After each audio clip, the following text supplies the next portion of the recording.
Hey, welcome back everybody. It's week 132 on Body Bags. I'm your Wednesday host, Bourgie86. And I got a fun one for you guys today. It's a film from 2015. It's a 2015 film, but I believe it came out this year in 2016 through Legless Corpse Films. And it's a slasher. It's a very interesting plot to this one. And it is titled The Orange Man. This film is directed by Stephen Fokker. Fokker, I believe that's how you pronounce it. I said Fokker. Like, meet the parents, you know. But other than that, let's get into the main plot of this one. We're introduced to the Orange Man in like this flashback scene from 1987. His name's Peter Watkins.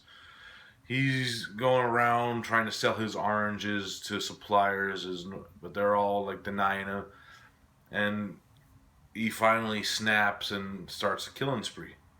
Fast forward years later, there's a businessman who's going through a rough time with divorce, whose business actually acquired the Watkins residence with the orange fields and shit to be plowed. So he's down on his luck, so he calls some of his buddies and he decides he has to go there anyways to do like this business for the land and stuff. So he ends up going on like this kind of like road fishing trip with his buddies to get his mind off of like his divorce and shit. Excuse me. And what ends up happening is they find out about the legend of Peter Watkins, and he was never caught for the killings. And what ends up happening is he's actually still alive in the woods, and he's pretty much stalking these guys one by one. That's pretty much the main plot of the film without going way into it. Now, my thoughts on this. It's a really, really interesting low budget slasher. The cool thing about this one is the main characters are like all these like older men who are like past their prime. Some of them are living in their glory days still. Like the one character, Jimmy, who's actually hilarious in this film, still trying to pick up babes and peeking on broads and stuff and acting tough Italian with the slicked hair, combing his hair and shit. And their other friend's in a wheelchair, and he's desperate and kind of taking care of him. And the other guy, I believe his name was Wilbur. He is like this nerdy dude. He always like talks about like meeting bras on chat lines and stuff. He's kind of like a loner. And Gerald's our main character, the one going through the divorce at the time. And they're all really good, distinctive characters. I really like the differences in their appearances and the way they interact with each other. They seem like real good friends in real life and buddies, and they hang out. I really like the interaction between those characters.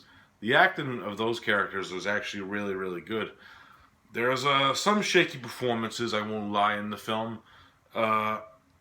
Mainly like one character annoyed me actually, kind of like the way it wasn't his character per se, but the way he was portraying it. It was kind of a little annoying and stuff, but it didn't take me out of the film. I actually kind of laughed at it too at the same time. Now the Orange Man, he's not like your basic like mask like killer. You see his face and shit, you know who he is from the beginning of the film.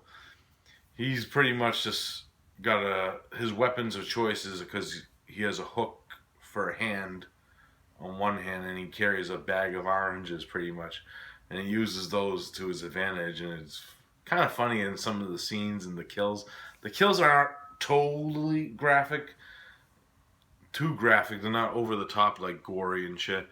You could actually watch this with like maybe like some of your like teenage like kids who not like into that hardcore shit still. Like it's not like borderline like gore and shit in this film, which I did like and admire. And I actually do like that the characters were like, because most slashers are like teenagers and shit. I liked how this one was different with like the ages group and stuff.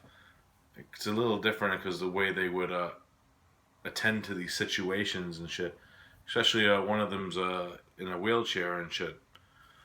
So it takes to his advantage, and some of the death scenes are fucking funny as shit. I laughed out loud, laughing. The ending itself, not really the greatest ending, I have to add. It kind of felt a little rushed. I wish it was a little better. But I still enjoyed it and like the outcome because it is a low budget slasher and it has that low budget feel and heart to the film. And I really dig the soundtrack and shit. There's actually some good like industrial like synth stuff going on. There's this fucking cool little groovy beat when they're like going on the road trip that keeps playing throughout the film. Highly entertaining film.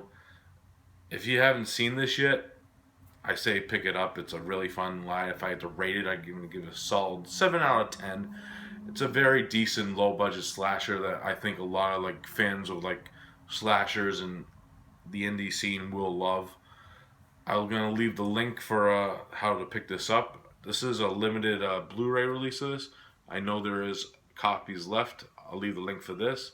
If you don't want the Blu-ray, I'll leave the link for the DVD as well. So I hope you enjoyed the review, and that's all I got for it. I hope you enjoyed it, and I hope you're enjoying the rest of your day, because it is hump day, and you guys might be drinking a beer. I'm going to enjoy an orange. So I'll see you next week, guys. Peace out.